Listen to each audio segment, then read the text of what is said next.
Dalam sidang dugaan korupsi klaim asuransi tenggelamnya kapal tongkang Labroe 168 di Kepulauan Solomon pada 5 Oktober 2014 silam yang diajukan PT Pelayaran Bintang Kapuas Armada menghadirkan 4 orang terdakwa menjadi saksi mahkota yang saling bersaksi dalam dugaan korupsi Jasindo 4,7 miliar.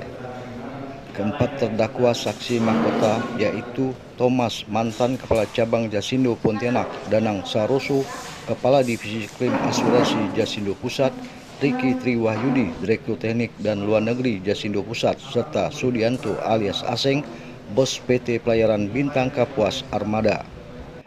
Sidang dipimpin Ketua Majelis Hakim Ria Novita dengan Hakim Anggota Mardiantos dan Edward Samosir, dan para terdakwa juga didampingi 4 orang kuasa hukum. Keempat terdakwa dicerca berbagai pertanyaan oleh majelis hakim terkait kepemilikan kapal, penyewaan kapal, pemilik premi asuransi, kronologis kapal tenggelam, angkutan kargo kapal, klaim pengajuan asuransi, hingga mekanisme pencarian oleh PT Jasindo. Perkara korupsi di PT Jasindo ini bermula dari klaim asuransi tenggelamnya kapal Labroe 168 di Kepulauan Solomon pada 5 Oktober 2014 silam yang diajukan PT Pelayaran Bintang Armada. Namun dalam perjalanannya, penyidik Kejari Pontianak menemukan adanya modus tersembunyi dalam klaim premi asuransi tersebut yang mengakibatkan kerugian negara mencapai 4,7 miliar.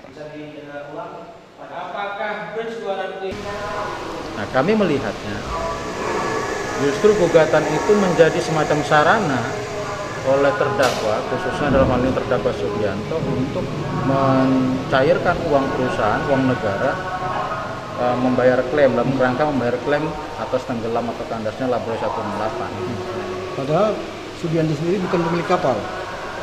Tadi saksi sudah menyatakan terang benderang bahwa dia sebelum jatuh pembayaran klaimnya di Desember 2018 sebenarnya dia sudah tahu ada pihak lain yang juga bertanya informasi apakah sudah dibayar atau belum klaim itu, yang mengisyaratkan bahwa ini juga pemilik dari Labroe 168 dan dia tahu kok itu QQ PT Pelayaran Bintang Arwana Kapuas Armada, QQ Surya Batra Sejati. Kita sesuai dakwaan pasal 2 ayat 1, junto pasal 55 ayat 1 ke 1 KUHP dan atau primer subsidiarnya pasal 3 Undang-Undang Tindak Pidana. Hukum para terdakwa dari 3 pejabat Jasindo kepada media menyatakan bahwa prosedur pembayaran klaim asuransi kepada Aseng, Direktur PT Pelayaran Bintang Kapuas Armada, sudah sesuai prosedur. Namun dalam persidangan, jaksa penuntut umum menemukan adanya bukti pelanggaran hukum di mana akte pendirian perusahaan dalam PT Pelayaran Bintang Kapuas Armada hanya diboleh beroperasi di wilayah Indonesia. Kenyataan kapal tongkang Labroe yang tenggelam ini masuk wilayah Kepulauan Solomon, Australia. Hal itulah menjadi dasar serangkaian penyidikan. Akhirnya Kejari Pontianak menetapkan 4 orang tersangka, 3 pimpinan PT Jasindo dan 1 swasta.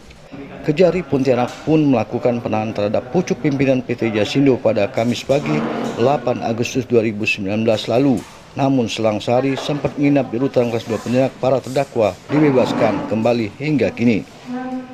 Dari Pontianak Barat, Tuturi Handayani, Martono TV One mengabarkan.